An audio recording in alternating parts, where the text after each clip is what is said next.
gokinyi makawuono mana penjo ma penji kacha ni iwacho noko chuno mar mondo mi ng'ato wuogi mar mondo mi ng'ama chiele momitich tadiera kaluore kod lokruoge manwaneno odiochieng' manyoro nitiere wanyalo wacho mana ni Kisiangani kende manobedo demoted kowuok e ICT to tere kaka jang'ad rieko e apisi mar jatend piny kata kamano nokoriembe tich joma moko notimnegi mana lokruoge ka watiyo kod ranyisi wang'eyo jagoro mongirore e migawo mane ochung'ne immigration Julius Bitok sani koro tere education ka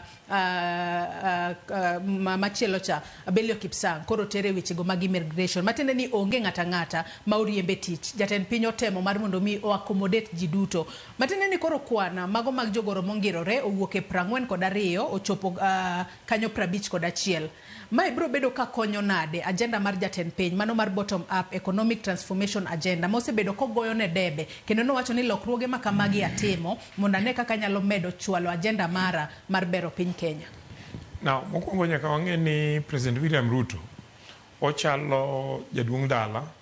ma ni e doho. So ka in e doho, nyithindi nyuole ute gi pile nyaka nyikwayo. And therefore it is important ni samigo bura mar dala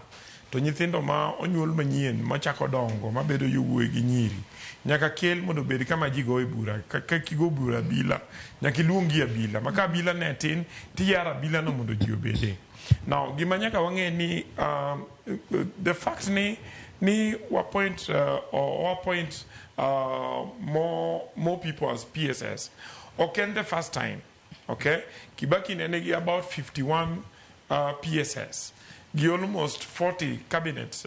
ministers and iwacho ni sirkal mar Kibaki no especially the second one emano yude transformation piny ni maduong for instance wach mar katiba nikech it is only kaji oriwore e kaji nyalo bet together ma make decisions ma transform society mondo dhi mbele. The other thing manyaka wang'e en ni gima president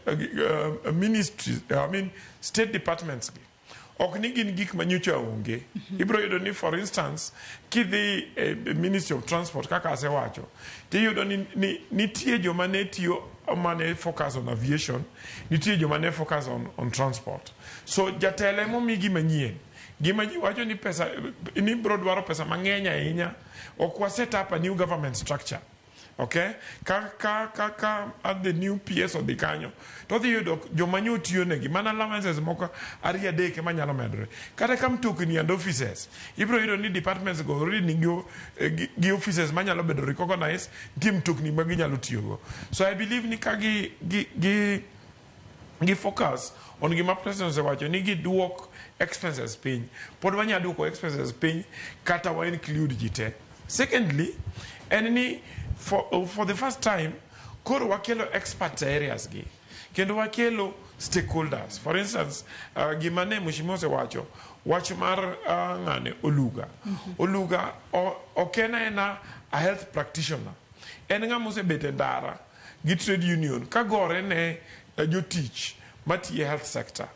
ae nyose dhi motiyo at the grassroots level in a very big county ma Nairobi more understand the issues many grassroots koro kele malo mondo deal gi policy to cause strategy. That is what we need.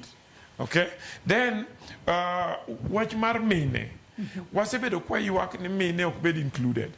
One of the thing ran across appointments by President Ruto especially this time any otemo mondo kel mine malo mondo mini opportunities and my gima mine to give the entire country onego celebrate ni for the first time one president is deliberate on kelomine on the decision making table.